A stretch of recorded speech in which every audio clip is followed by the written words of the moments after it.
තථාගතයන් වහන්සේ කෙරෙහි තැබූ විශ්වාසයක මහත්ඵල විපාක. වරක් භාග්‍යවත් බුදුරජාණන් වහන්සේ බොහෝ භික්ෂූන් පිරිවරා ගමන් කරමින් සිටියා.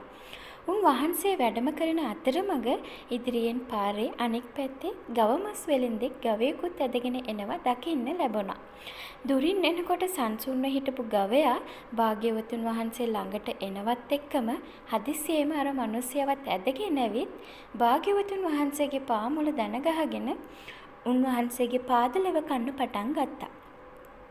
සියලු සත්වයන් කෙරෙහි මහත් කරුණාවෙන් වැඩ සිටින භාග්‍යවතුන් වහන්සේට මේ ගවයා ගැන හරිම අනුකම්පාවක් ඇති වුණා. ඉතින් භාග්‍යවතුන් වහන්සේ අර මිනිසයාගෙන් ඇසුවා, "පුරුෂය, ඔබට මේ ගවයාව නිදහස් කරන්න පුළුවන්ද?" කියලා. එතකොට අර මිනිසයා කිව්වා, "ස්වාමීනි, මම ජීවත් වෙන්නේ මේ ගවයා මරලා මස් විකුණලා ලැබෙන මුදලින් තමයි. ඒ මුදලින් තමයි මම තවත් ගවයෙක් ගන්නෙ. මගේ බිරිඳයි දරුවෝයි ජීවත් කරන්නේ. ඉතින් මේ ගවයව දුන්නොත් මට ජීවත් වෙන්න වෙන ක්‍රමයක් නැති වෙනවා. හොඳයි එහෙනම්. ඔබට මේ ගවයා වෙනුවෙන් කොපමණ මුදලක් අවශ්‍යද?" භාග්‍යවතුන් වහන්සේ ඇසුවා. "ස්වාමීනි, මසුරන් 1000ක් පමණ." ඔහු පිළිතුරු දුන්නා. එතකොට භාග්‍යවතුන් වහන්සේ හිතුවා කවුරු හරි මසුරන් 3000ක් අරගෙන එන්න කියලා. භාග්‍යවතුන් වහන්සේගේ මේ සිතුවිල්ල දැකපු සක්‍රදේවේන්ද්‍රයා ඒ මොහොතේම මිනිස්ය වෙස්ගෙන මසුරන් 3000ක් අරගෙන භාග්‍යවතුන් වහන්සේ ඉදිරියේ පෙනී සිටියා.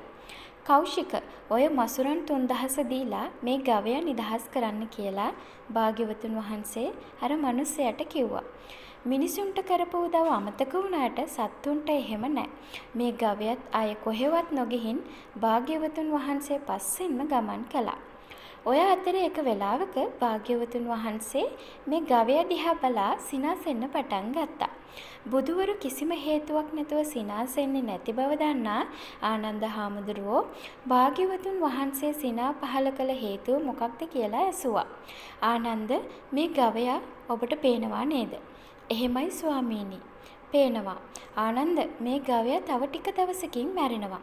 මැරිලා මේ ගවයා චාතුම් මහරජික දෙවියන් අතර ඉපදෙනවා. එතනින් චුත වෙලා තාවතිස්ස දෙවියන් අතර ඉපදෙනවා.